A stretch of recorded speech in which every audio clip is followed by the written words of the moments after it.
Hi friends, welcome to மனதின் ஓசைகள். இன்றைக்கி நம்ம சேனலில் ரொம்பவே ஆரோக்கியமான ஈஸியாக செய்யக்கூடிய ஒரு கார கொழுக்கட்டை ரெசிபி தாங்க பார்க்க போகிறோம். இதை உப்புருண்டுன்னு சொல்லுவாங்க. இதை ரொம்பவே செய்கிறதுக்கு ஒரு 10 நிமிஷத்துலேயே நம்ம செஞ்சு முடிச்சிடலாம்.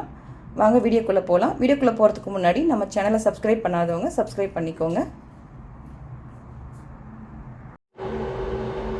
கார கொழுக்கட்டை செய்கிறதுக்கு அடுப்பில் கடாய் வச்சு சூடானதும் ஒரு 2 ஸ்பூன் அளவு எண்ணெய் ஊற்றிக்கோங்க. எண்ணெய் சூடானதும் ஒரு அரை ஸ்பூன் கடுகு சேர்த்துக்கோங்க. அரை ஸ்பூன் உளுத்தம்பருப்பு சேர்த்துக்கோங்க. கூடவே கடலைப்பருப்பு சேர்த்துக்கோங்க.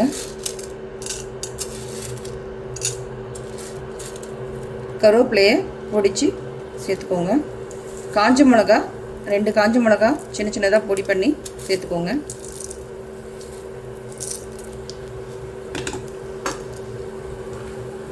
கடுகு நல்லா வெடித்து வரட்டும்.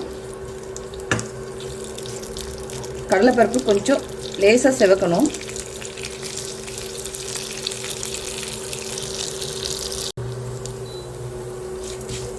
இது கூடவே சின்ன சின்னதாக நறுக்குன தேங்காய் ஒரு 3 ஸ்பூன் சேர்த்துக்கோங்க. தேங்காய் லேசாக வதங்கட்டும்.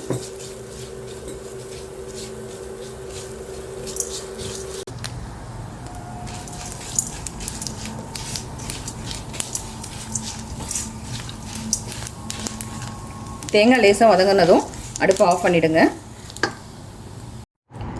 ஒரு மிக்சிங் பவுல் எடுத்துக்கோங்க. அதில் 1 டம்ளர் அரிசி மாவு சேர்த்துட்டு அதில் அரை ஸ்பூன் அளவு உப்பு சேர்த்துக்கோங்க. இது நல்லா கலந்து விட்டுக்கோங்க. மாவில் அரிசி மாவில் நம்ம வதக்கி வச்சுருக்கிற தேங்காய், கடலைப்பருப்பு, கடுகு, உளுத்தம்பருப்பெல்லாம் சேர்த்துக்கோங்க. இது கூடவே சுடு தண்ணி, கொஞ்சம் வெதுவெதுப்பான தண்ணி, 1 டம்ளர் மாவுக்கு 1 டம்ளர் தண்ணி சேர்த்துக்கோங்க. கொஞ்சம் கொஞ்சமாக சேர்த்துக்கோங்க, மொத்தமாக சேர்த்துறாதீங்க. இதை நல்லா மிக்ஸ் பண்ணிக்கோங்க. கொஞ்சம் கொஞ்சமாக சுடு தண்ணியை இதில் ஆட் பண்ணுங்கள். நீ நல்ல மாவு பதத்துக்கு பிசைஞ்சு வச்சுக்கலாம். அப்படி கொழுக்கட்டை வர மாவு மாதிரி இப்படி பிடிச்சா அப்படி வரும். இந்த பதத்துக்கு பிசைஞ்சுக்கோங்க. அவ்வளோதான், கொழுக்கட்டை மாவு ரெடி ஆகிடுச்சு. இதை சின்ன சின்ன உருண்டைகளாக பிடிச்சிக்கலாம்.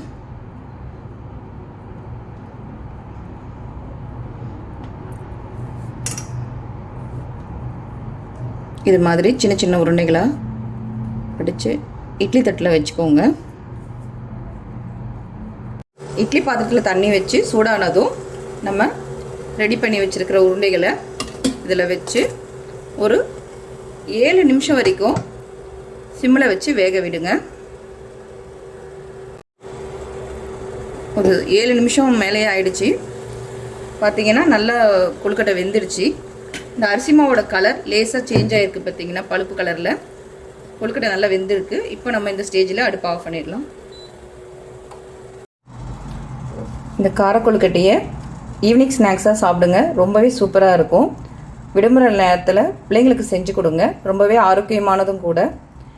நீங்களும் இந்த ரெசிபியை ரெடி பண்ணி சாப்பிட்டுட்டு எப்படி இருந்துச்சுன்னு நம்ம கமெண்ட் செக்ஷனில் உங்கள் கருத்துக்களை சொல்லுங்கள். தேங்க்ஸ் ஃபார் வாட்சிங்.